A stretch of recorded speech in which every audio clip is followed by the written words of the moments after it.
Well, hello, how are you doing today? I hope well. My name is Matt Brock, and I was asked to do this for a sister who I've been friends with on social media for a little while now, and I actually got to minister with her in North Carolina back in the winter of this past year. And she reached out to me recently and asked if I would do a short little presentation of the doctrine of the lesser magistrates. And kind of break down what that means. Now, I am by no means a subject matter expert on these things, and by the way, it is absolutely pouring down raining, so I hope that you guys can hear me okay. I'm actually having to shoot this from my camper as I have a bunch of wild children in my home, and so I don't think you would be able to hear me very well. So, snuck out here to the camper, and then the bottom fell out, and it's pouring down raining. So, hopefully the audio's okay, and we'll make this 25 minute video, and it will be right on the first time. If not, we'll do what we got to do. But so I met this dear sister back in February, and we met because a lot of the reason why we came together was due to some of the things that we're going to talk about over the next few minutes.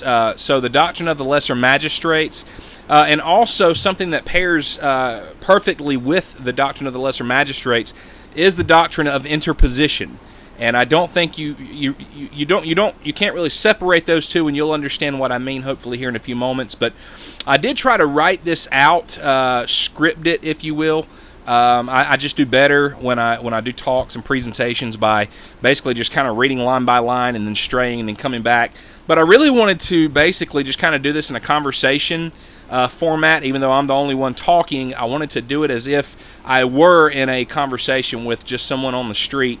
And not so much because I think that that's the only way that you're going to get it, but I think we need to be able to articulate this well to the masses, to our neighbors, especially in the United States. We're in a very unique position because we have this thing called the Constitution, which doesn't really get brought into the conversation a lot, especially among Christians when we're dealing with passages like Romans 13, certain passages in Peter, where if you read them, just that portion of Scripture, like Romans 13, which we'll get into here in a moment, you actually come away with the idea that no matter what the government says to do, unless it actually causes me to sin against God, I have to do it.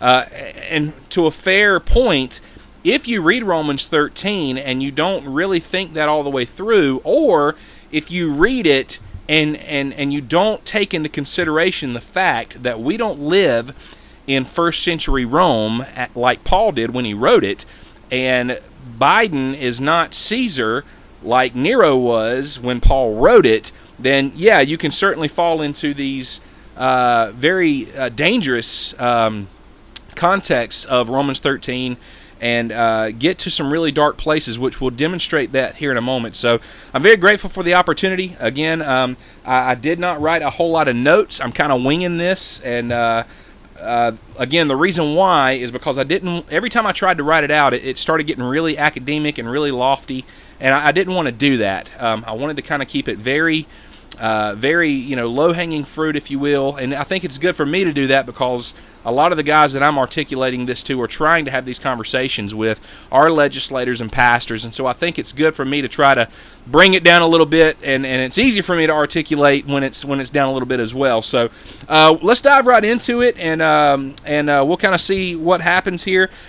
So the doctrine of the lesser magistrates, what is it? Well, first off, we've got to define what a magistrate is. What is a magistrate? And if you Google this or you look in the dictionary or whatever, you're basically going to find something around this idea. It is a civil officer or judge who administers the law. Now, there's some caveats there. You can kind of make some exceptions, but basically, in a nutshell, it's someone in a government position who has authority. So that's pretty much what it is. So this would include your police, your judges, lawmakers, even your legislators, your attorney generals, governors are a huge part of this, your mayors, even your state courts. So a lot of people think the Supreme Court is the top of the line, and in some sense, I suppose that's true.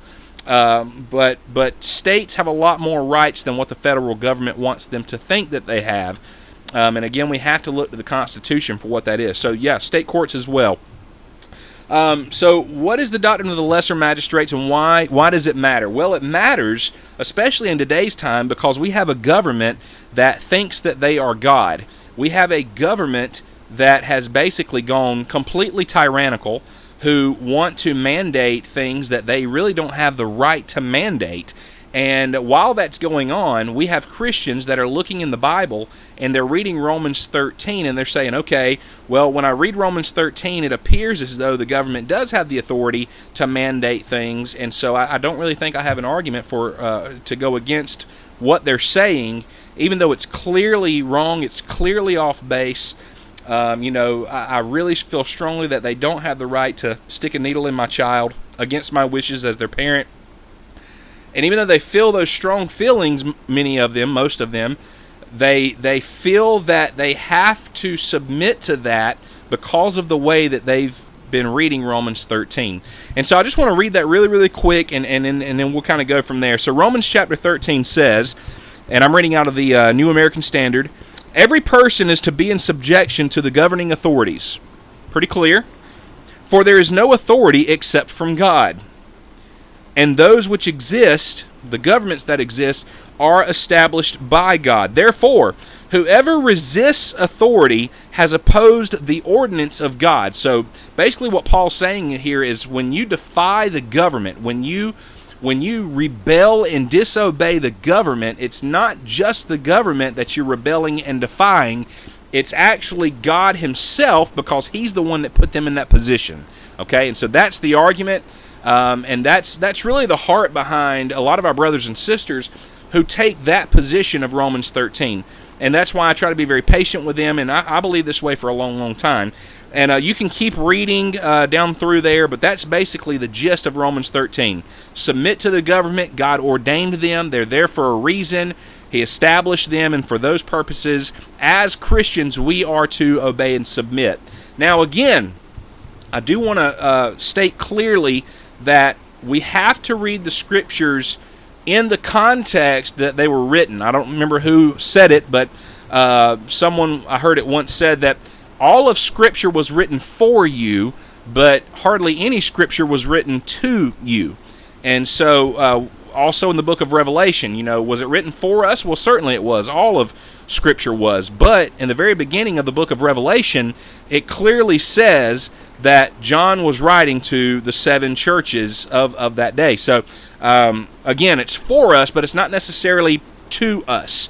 And so, who was this letter to? Well, it was to the Christians in Rome, right? This is the book of Romans. And what was going on in Rome? Well, you didn't have a government like what we have. You didn't have the 3 branches of government. You didn't have democracy. What did you have? You had a Caesar. You had a king. You had a monarchy who basically had freedom to do whatever he wanted to do. Especially Nero was in particularly evil and wicked and tyrannical. He would even grope the wives of his generals at dinner parties and rape women that were married to the wives of many of the people that operated under him. And so Biden certainly doesn't have the authority to do that, and we should not put up with it if he was to try to. But Nero could. Nero did. And so when Paul wrote this, that is the context that he was writing under. You say, well, what does that mean for today? Well, you live in America, and you live in a country that has this right here, and I know it's backwards there in the video, but this is the Constitution of the United States. So what we've got to do is we've got to understand we don't live in first century Rome, and Biden is not Caesar. So when we read Romans 13, and it says, be subject to the governing authorities. Okay, well, we understand what that meant in first century Rome, but what does that look like here in America? It means that this is the governing authority. This is the law of our land, okay? This is the standard by which even the president and the Supreme Court have to abide by. Just last week, Texas passed a heartbeat bill. We won't get into all that right now, But Biden took it very offensive and actually tweeted, and I don't have the tweet right in front of me, but basically Biden, who is he's supposed to be the top of the food chain here in the country, or so people want you to think, he actually tweeted and said, "Don't worry, Texas, we will do everything in our constitutional power to make sure that the women of Texas have access to health care." And so he didn't say we're going to come in there and undo what the Texas courts did, or we're going to override what the Supreme Court of the United States voted on that. What did he say? He said we're going to do everything in our constitutional power, to do whatever we can do. He is appealing to this standard. So here's how that ties into the lesser magistrates and the doctrine of the lesser magistrates. We live in a country where we have presidents, and then we have governors, and we have Supreme Courts, and not in that particular order, but we have all of these basically. There's a hierarchy, if you will. So, like here, you've got your local police, then you've got your sheriff, right? And then you've got your mayor, who's over the sheriff, and then you've got the governors, who is over the mayors, and then you've got, so on and so forth. Basically, in the state, the governor is pretty much, he's the last say-so. But then even there, you've got the courts of the state. Here in South Carolina, we've got the Fourth Circuit. And just to kind of show you how that works, just this spring, South Carolina passed their own heartbeat bill. And right now, that bill is tied up, even though our governor signed off on it, it's tied up right now in the Fourth Circuit, the court of South Carolina. And the court has the authority to either override what the governor said or, uphold it. And whatever they decide, it can appeal and go higher than that, or it is what it is. So again, we didn't have that when Paul wrote Romans 13, but that is the context that we live today. And so, if you look around social media, if you talk to your pastors or your friends' pastors or a lot of church folks right now, when the government mandates came out last year to shut the church down and, to do all of these things, there were pastors that were trying to be obedient to Romans 13 that did exactly what the government said to do. They said, okay, you want us to shut down? You're in authority, you're in power, so we're going to obey. We don't like it, but we see clearly that we have to submit to the governing authority, and you are the governing authority, and so we're going to lay down and we're going to do what you tell us to do. The problem with that is nowhere in the Constitution, which is the law of the land, which is the standard by which these magistrates are operating under, does not give them authority to do that. It does not give them authority, especially over the church, to tell the church what they can and cannot do. They also don't have the authority in the Constitution to tell you that you have to wear a mask, or that you have to turn in your guns, or that you have to take a shot. They don't have the power to, not in this country, they don't have the power to tell you that you have to do these things. The lesser magistrates comes in when, let's say, and it just happened, Biden came out last week, and he said that he's going to do everything in his power to make vaccines and masks and all these things mandatory. Now, he didn't come out and say it that way, but essentially, that's the way that's where he's wanting to go with this. Well, here in South Carolina, and I know it happened in other places as well, but here in South Carolina, our Governor Henry McMaster, actually tweeted and said that we will fight you, quote, to the gates of hell. We will not let you come into our state in South Carolina and force our people to get vaccines. So here's what you've got. You've got a president who's up here. Well, it don't really work that way, but for the sake of the conversation, essentially you've got the president up here, and then down here you've got your governors, and then everybody else has to deal with the fallout. So you've got Biden up here at the top who said everybody's getting a vaccine. What McMaster did was he put his finger up and he interposed. He basically stood up for the people that are under his charge. Okay? He is operating as a lesser magistrate. That's basically, in a nutshell, what it is. It's the person who is in the chain of command who acknowledges that the the mandates that are coming from the top are unconstitutional, that they do not have the right to do that to their own people, and they're going to put their foot down and say, no, I'm not going to let you do that. And if you want to do that, you're going to have to go through me to make it happen. That right there is interposition. It's the same thing that happens when we go to the abortion clinic, okay? We are interposing on behalf of these little bitty babies that are in the wombs of their mothers. These mothers and fathers are wanting to come in there, and they're wanting to abort their children, to murder their children. And guys like me and sisters like me, we stand out there and we plead and we try to be the last line of defense for that little baby. We are acting as interposers. We are interposing on behalf of the lives of those little babies, and on the welfare of the moms and the dads as well. Because they have no idea the guilt and the shame and all the other stuff that comes with having an abortion. And so we go out there in love and interpose on their behalf. In the same way, our governor interposed on behalf of the people of South Carolina by telling the president, you're not going to come into my state and force our people to get vaccines.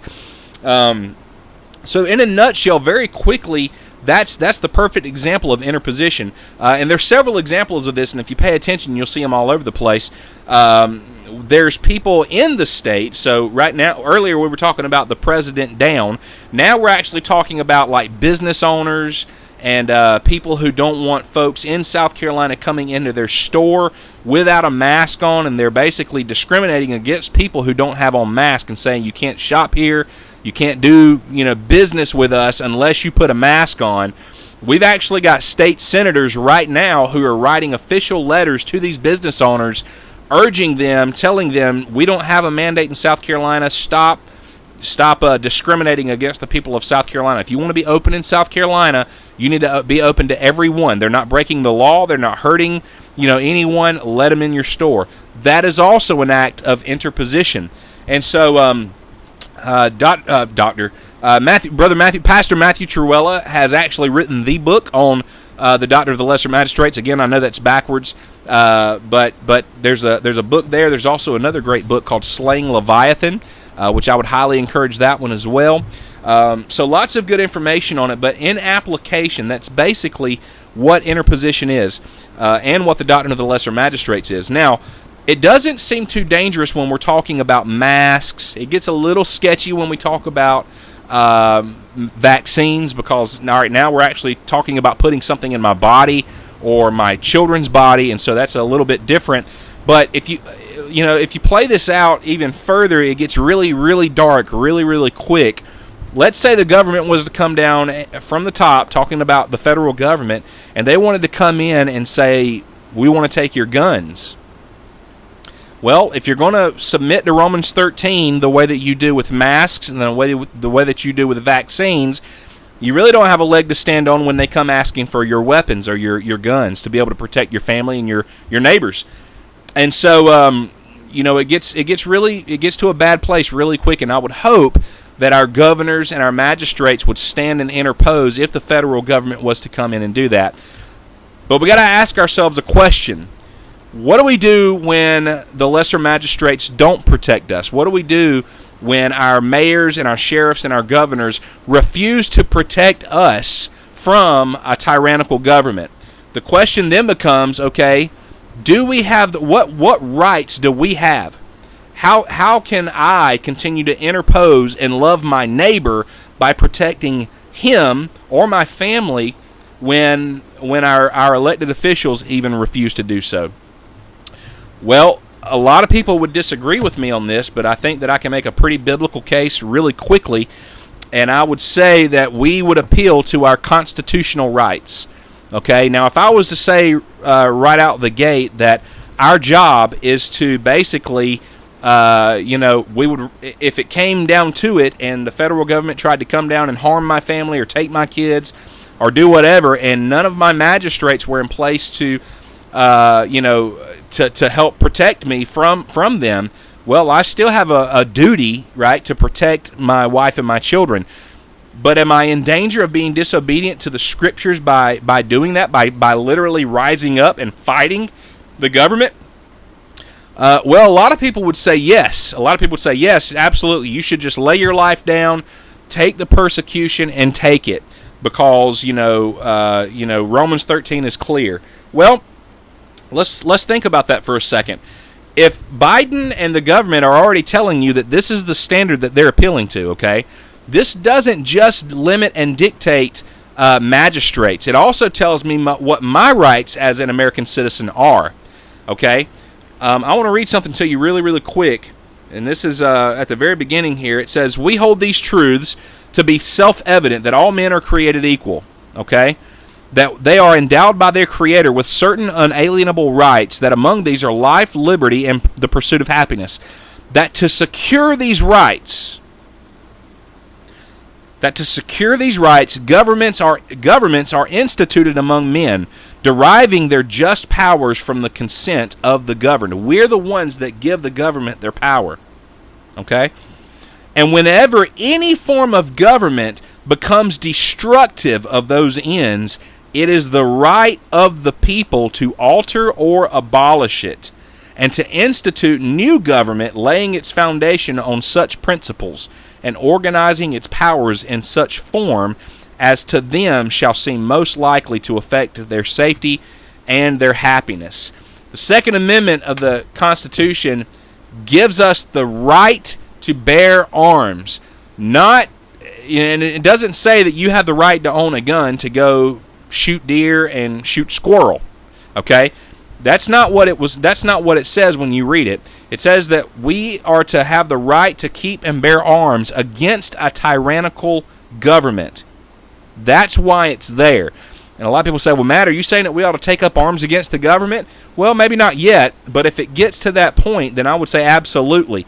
Now, there's people that have problems when I say that. They say, well, how do you read the Bible, and especially in Romans 13, and think that you actually have the right to take up arms against a tyrannical government? What are you appealing to? Well, Romans 13 tells me that I am to submit to the law of the land. The problem is they think that the law of the land, they think that the governing authority of the United States is a person. I think it's a document. I think it's a law. Now, there's people that would disagree with me on that.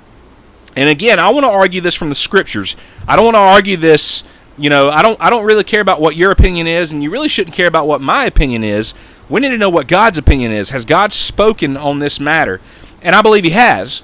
In the book of Acts, again in the Bible, if you go to Acts chapter 22, the Apostle Paul is arrested. And it says, and they listened to him up to this statement, and then they raised their voices and said, "Away with such a fellow from the earth, for he should not be allowed to live." Okay? And as they were crying out and throwing off their cloaks and tossing dust in the air, these guys are mad at Paul, the commander ordered him to be brought into the barracks, stating that he should be examined by scourging. They were going to beat Paul, okay? Scourging, so that he might find one reason why they were shouting against him that way. But when they stretched him out with thongs, Paul said to the centurion, so here's the Romans that have arrested Paul, and they're getting ready to beat him, okay? And as they're stretching his arms out, getting ready to start whooping him and beating him, Paul says, let's see, where are we at? Paul says, "Is it lawful for you to scourge a man who is a Roman and uncondemned?" When the centurion heard this, he went to the commander and told him, saying, "What are you going to do? This man's a Roman. We can't beat him without having a fair trial. He's got rights as a Roman." And Paul appealed to those rights. And the commander came and said to him, "Tell me, are you a Roman?" And he said, "Yes." The commander answered, "I acquired this citizenship with a large sum of money." And Paul said, "But I was actually born a citizen. I have rights." That's what Paul said. Therefore, those who were about to examine him immediately let him go. And the commander was afraid. The commander was afraid when he found out that he was a Roman, because he had put him in chains. So, when people say, "Oh, well, you got to appeal to Romans 13," I am appealing to Romans 13. I'm being very obedient to Romans 13. Romans 13 says to be obedient to the law of the land. This is the law of the land, and it says that we have the right to keep and bear arms against a tyrannical government. And it also, the Constitution also says that, our governor's job is to protect us. There's tiers that have been put in place. And so, anyway, I really, really hope I'm out of time. She said keep it under 25 minutes, and I could really go on and on. But I know that's a lot of information, but I hope that is helpful to you. If she needs me to do a follow-up video with some questions that you guys may have, certainly happy to do that. But yes, essentially, power belongs to the people. The preamble says, we the people, okay? We have the power in the United States, and we elect our officials, and we elect them with the understanding that they're going to act in our best interest. And when they don't, or when the higher echelons don't, we're trusting that they interpose on our behalf, and that is their right, that is their duty to protect those under their charge. And so that is a rough cut draft of the Doctrine of the Lesser Magistrates. Tons of examples that I could give you if we had more time. But again, if you have questions, you can reach out to me at lovelifegreenville@gmail.com. My name is Matt Brock. I'd love to talk to you. And again, thankful for the opportunity. Hope this has helped you, and we'll talk to you soon. God bless you.